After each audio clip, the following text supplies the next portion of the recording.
The fashion resale market, in which consumers purchase secondhand clothing from stores and online sellers, generated nearly $30 billion globally in 2019. Expecting to see continued growth, some analysts predict that revenues will more than double by 2028. Predicted, not produced, denied, or worried. Ophelia Zepeda's contribution to the field of linguistics are important, epic, novel.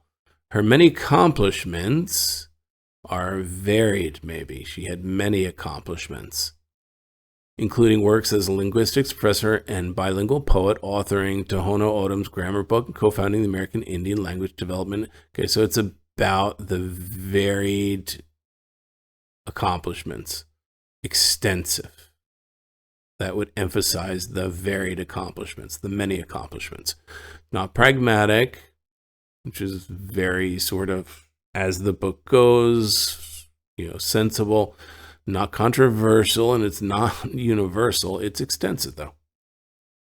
The Cambrian explosion gets its name from the sudden appearance and rapid diversification of animal remains in the fossil records about 541 million years ago. During the Cambrian period, some scientists argue that this,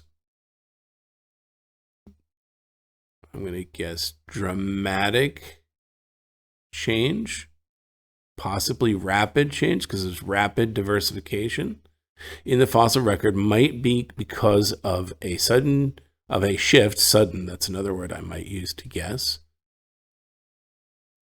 in many organisms to body types that were more likely to be preserved. So catastrophic change, possibly. Elusive, abrupt. I think the idea is sudden. It's abrupt change. It wasn't horrible. It was actually positive. It gave rise to the various animals we see today. It's not imminent and not elusive. It wouldn't escape us. Abrupt. It happened quickly and suddenly. The Mulebone, a 1930 play written by Zora Hurston and Langston Hughes, is perhaps the best known of the few examples in literature. Most writers prefer working alone. Few examples of partnerships in literature or co-authoring. And given that working together costs both their friendship, it's not hard to see why, okay? Characterization, interpretation, collaboration. The partnership, not a characterization. It's not in how we interpret it or view it, and it's not that it made money or was commercial or not. Logically, a damaged fossil should provide less information than an intact one, but for paleontologists such and such, a broken area on a fossilized trilobite, a crustacean-like creature, fresh insight, I'm going to say gave fresh insight, allowing, so permitting, permitted, allowed, fresh insight to the inner structure of the organism's eye.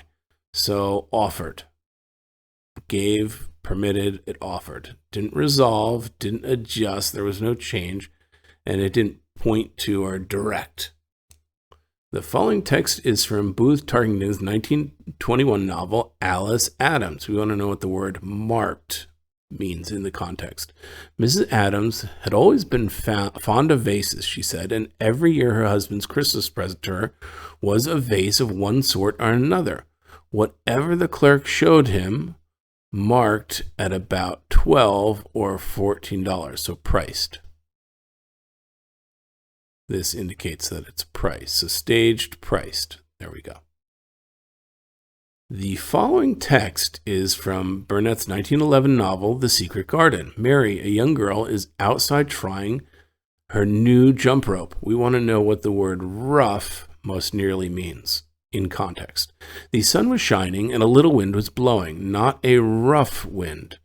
Not a high velocity wind, not one that would blow her hair, but one which came in delightful little gusts. So the opposite of, delightful would be a rough wind, right? and brought a fresh scent of newly turned earth with it. Okay. She skipped around the garden, so not a harsh, scratchy, basic, vague, harsh wind. So that would be severe winds, something that would not be delightful. It has nothing to do with being scratchy or basic and fundamental or, unknown or unclear and vague. It's harsh.